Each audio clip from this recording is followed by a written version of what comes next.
I'm Tom Merrills from TJM Law. I'm a specialist in buying freeholds and I've been practicing in this area for approximately 7 years. Okay, on the first two videos on buying your freehold, we have discussed the informal and the formal route by which the leaseholders buy the freehold.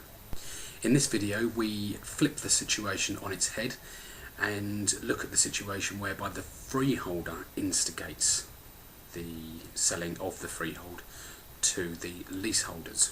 There are two ways the freeholder can sell the freehold title, and that is number one, to reach an agreement with a third party, or number two, to sell the freehold at an auction. Of course, if the freeholder chooses to sell to a third party, that third party might actually be the leaseholders collectively, as I've outlined in the first video. So, the leaseholders may have received what is known as a Section 5 notice. This is a notice inviting the leaseholders to collectively purchase the freehold, whether it will be purchasing the freehold at a fixed price or whether it will be buying the freehold after the auction. The important thing to note is that in the first round of notices that the leaseholders received, you must respond by a certain date. It's usually within 2 months of the date of the notices, so the leaseholders must act very quickly. The leaseholders can formally accept the freeholder's offer by forming a minimum of more than 50%. So for example, if there are 19 flats in the building, then it will be 10 of those flats as a minimum that would need to join in.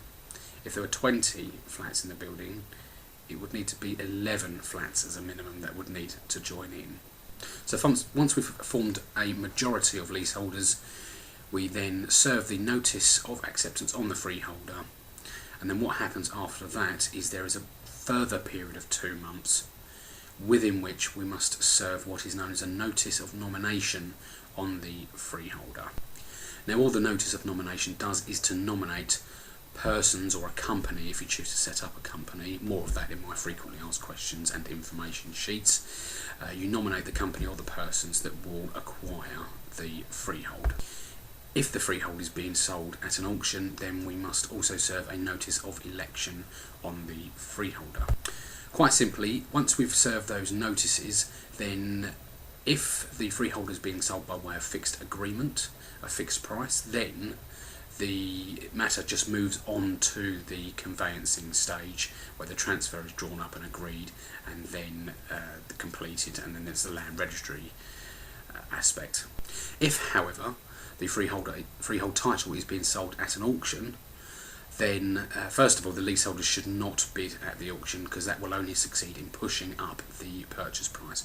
But after the hammer has fallen, and assuming that the property is sold, i.e. it beats any reserve price, then the freeholder through his solicitors must send the contract to your solicitors, who will then formally accept that notice and send the deposit to the freeholder. That effectively means the leaseholders step into the shoes of the successful bidder. Once the contract has been formally accepted after the auction, then we move on to the conveyancing stage, and there are various deadlines that we need to adhere to. So, in summary, there are two ways that the freeholder can sell the freehold title, the two ways that the freeholder can instigate the process, if you like. One, by serving a notice on the leaseholders to invite them to buy the freehold at a fixed price, and the second option is if the freeholder wants to sell at an auction, then he can do so, but he must invite the leaseholders to accept the notice in the first instance. Thank you for watching. I'm Tom from TJM Law, and if you have any further questions, don't hesitate to contact us through our webpage, www.tjmlaw.co.uk, or by email, which is info@tjmlaw.co.uk.